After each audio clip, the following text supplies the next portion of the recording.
Hello and welcome to talking about UK property. Today we have Steve McDonald from Inksters, one of our favourite solicitors ever. Oh, thank you. It's true. And there's a number of things that we can talk about today, but and we will, I'm sure. But we're going to kick off with a question just around about the conveyancing process, what is sometimes referred to as a bit of a dark art and slightly unknown. Obviously, Ross and myself, property professionals, we know it very well. But for people watching stroke listening, I think it'd be useful just to have to delve into certain parts of it, but to have a step-by-step guide on the conveyancing process, Steve, if you will. Sure.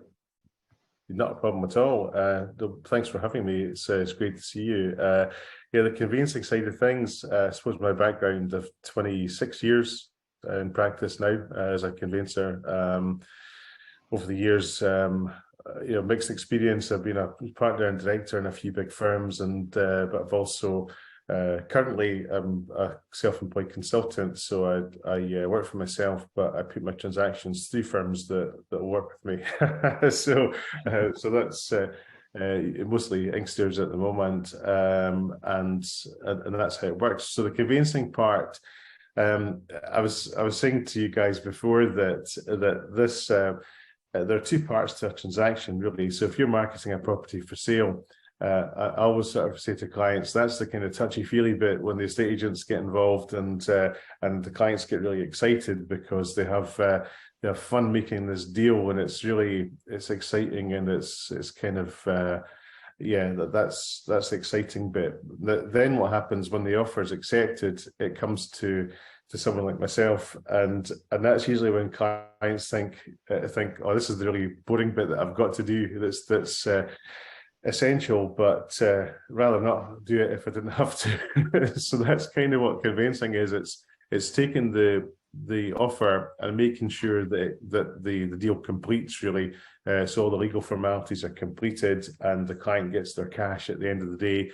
They get their mortgage paid off if they've got a mortgage on it, and really title passes over to the buyer. And you try and do it with as few steps as possible, with the minimum hassle possible to the client, and to try and minimize the questions and all of the, I suppose, the any contentious issues that usually come up during the conveyancing process. So so we try and minimize the contentious bits by heading it off at the beginning, and that's the deal. You're right about that, and that's why I guess we wanted to talk about it just now, because not that estate agency is entirely straightforward, but it is it's a much more known thing. Yeah. And the person who's selling buys in really to the estate agent in this scenario. Yeah. They've not really necessarily bought into the solicitor, if that makes sense. The solicitor is there to do what you just said, to carry it towards the completion of the sale. And it's going to sound terrible, but it almost is like a necessary evil. It's not evil, do you know what I mean? But it is a lot less fun, a lot less touchy-feely, and I think also the solicitor's character by necessity is less flowery. If that makes sense. You're more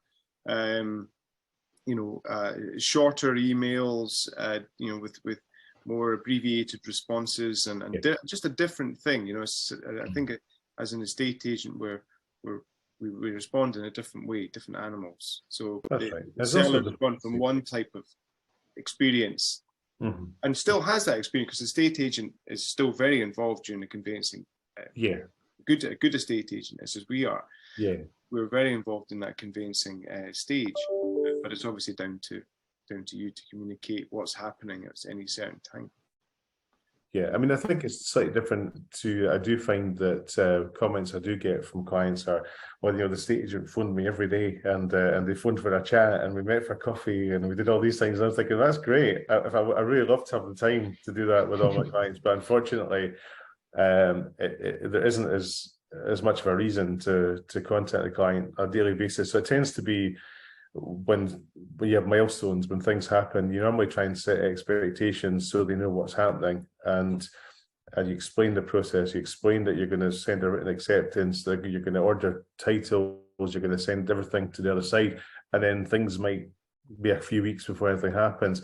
Sometimes as well, it's usually the case, most buyers have got a mortgage, or they've applied for a mortgage, so sometimes you can get a contract concluded, or nearly every case you can get a contract concluded until the buyer's mortgage has been approved. So that can take several weeks. So you could be looking at 6-8 weeks sometimes before a contract is going to be concluded, and that can sometimes be very late in the transaction, which adds to the stress of the deal. So that's why people get stressed during conveyancing, because you're waiting on a buyer being in a position to conclude and then settle, and then suddenly everyone says, "Oh, it all happened last minute. Everything had to be done," and running around at the last minute, and that's just the way it is. And sometimes a buying solicitor will not do very much work, to be honest, on a case until they've got their mortgage offer and they know they've got guaranteed funding, because they know if the client can't get the deal done, the chances of them getting their full fee for all their work is pretty slim. So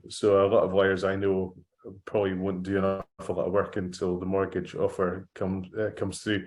And I don't like to speak for everybody, but I know that happens quite a lot in cases, the experience I've had in sales. So it's just something to be aware of, that when the offers comes through, it's not going to be binding. You're not going to get a concluded contract for several weeks probably, and not to worry about that, because that's pretty normal that happens. Yeah. And how have the timescales involved in conveyancing changed over the last couple of years, since I don't want to say it's delayed, changes have happened because people are working from home, and therefore it's not the normal. So since COVID, how have the timescales changed? I think the timescales are dictated usually by the lenders and how quickly they get mortgage offers out. And I think because of a lot of the lenders, a lot of their staff are working from home and working remotely, definitely it's taking longer for mortgage offers to be issued, which definitely prolongs the whole process. So in the past you could have, but certain lenders are very, very quick. I mean, if you deal with somebody like, I don't know, off the top of my head, Halifax or someone like that, if the client gets a mortgage with someone like that, then the mortgage offer tends to be offered quite quickly. But it's different with the type of deals that buyers for your properties are dealt with or funded, because they're often dealing with buy-to-let mortgages, so they can take a little bit longer anyway. There's a smaller pool of lenders that do that kind of work, so there's less of a choice, and it also can depend whether or not that lender decides to instruct the solicitor who's doing the purchase, or whether they decide they're going to instruct their own panel solicitor to do the legal work for the security. So I find sometimes that that can prolong it as well. So you find that your buyer solicitor has got their hands tied because they've got another solicitor down it's part of the process who is sending them a 50-point checklist they've got to complete, and then they send that on to me, and then I've got to answer all those questions, and then it goes. So you end up with 3 firms involved. And that lender's solicitor or from the panel doesn't get involved until quite a late stage, because they won't get involved until the formal mortgage offer's been made. That's right. And so, there's always this hope that once the formal offer has been made and the lending's all secured, you often think, oh, it could just be a week or 10 days from this point now. Yeah. That's fine. And I wish it was. I mean, it's a little bit frustrating for us as well, not just for the buyers and the sellers, but to give you a rough a benchmark I tend to find that if I get a mortgage offer through from somebody, while it can be done, in a week or something like that, it will never be done in less than a week usually, because it's very, very difficult to turn around the request for funds, all the security requirements and everything within a week. I always say if I'm on the panel and we're allowed to act for the lender as well, then usually like a 2-week period from receipt of the loan instructions and the loan offer is probably a realistic timescale to work with to make it comfortable, to comfortably do it. If you're dealing with a separate lender, so that's a lender that's represented by a separate law firm, then that can take anything up to 4 weeks. So from that point in time, so some have very strict protocols where they basically say our standard turnaround time is 4 weeks, and it won't be done in less than that time. So sometimes you get this initial letter from this third party firm. I'm talking from the perspective of when I do purchases for buy-to-let clients as well. That's my experience of dealing with them. So if I'm acting for the seller, again, it's just knocked on the buyer solicitors having to deal with all that in the background, and it can take much longer to get the deal completed. Lots of wailing and gnashing of teeth happens. Lots. And So, actually, yeah, it's difficult because you're also dealing with volume departments often in firms where they're set up to deal with high volume cases, but you get lots of good paralegals and you get lots of good junior solicitors, but it's often done by less experienced people as well. I'm finding in cases more often that I'm getting a lot of cases where whoever goes to it'll be supervised by a partner, but it won't be getting done by the partner. It won't be getting done at that level. So you're dealing with people who are very, very busy. They've got a high volume of cases, and they won't prioritise anybody. so it's something to be aware of in terms of expectation setting. Everybody's doing. So from the time scale of an offer comes in to the sale completing for a traditional sort of buy-to-let property purchase where someone's using lending, you would sort of say guidance would be 10 weeks or around 10 weeks. Yeah, I would say so. If you get ones where you've got if somebody we're on the panel and they're on the ball and they're happy to issue us with the instructions, we can probably save a couple of weeks in the process by not having to deal with another firm in the process. But it's all bets are off when it comes to the I mean, I've got one case just now, I wouldn't name the firm involved, but one case just now where the client thought they were going to, client decided to that, you know, it's the choice of lender, it's up to them, but it's taken much longer to get the thing over the line. And we have no control really over the timing of the process, and the other firm just are doing it at their own pace, and it's taken probably twice as long as I was expecting, and we've literally no control over it because that's the product and that's who their lender has decided to instruct to do the work. So, oh, thank you for that, Steve. I mean, we do a lot of international clients that we talk to. Just they've bought properties in different countries over their years and stuff, and they just can't. A lot of people just cannot believe how long it takes for a sale to complete in the conveyancing part in the UK. Yeah, you know, so I don't have experience of international buying and stuff. Take their word for it. And just, you know, it is obviously easier. Things are done in a day, in a week, whatever, that kind of stuff. Not sure whether that's good or bad, really, but it is very, very different, and a lot of people find it a bit crazy. Yeah, and I think one question I've got for you, Steve, is: do you have a fax machine? There is a fax machine, yeah, but the fax machine in the office, there is still one, yeah.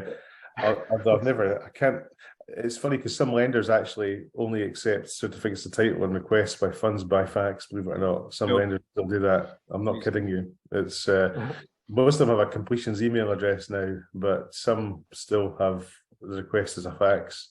Which is frightening, isn't it? That's incredible. I quite like it actually in some ways, but you know, if I was to send a fax, I don't know how I would go about doing that. You know, so yeah. It's scary. Does that? Yeah. No, some still need it. Need the fax. Some law firms actually don't have email addresses on the headed paper that I've dealt with, and I'm not kidding you. I had one recently I was dealing with too who never opens their emails that go into the inbox in that particular that they put on headed paper, because I put read receipts anytime I deal with them, and they don't open them. Right. It's incredible. On that note, thank you very much, Steve, for indulging us and helping us understand even more, and people watching, listening, understand what happens sort of behind the scenes, and maybe why there can be delays and so on and so forth. Very illuminating. So yeah, hopefully people found it very interesting, and we'll catch up again. Thanks very much. Thank you. Thanks.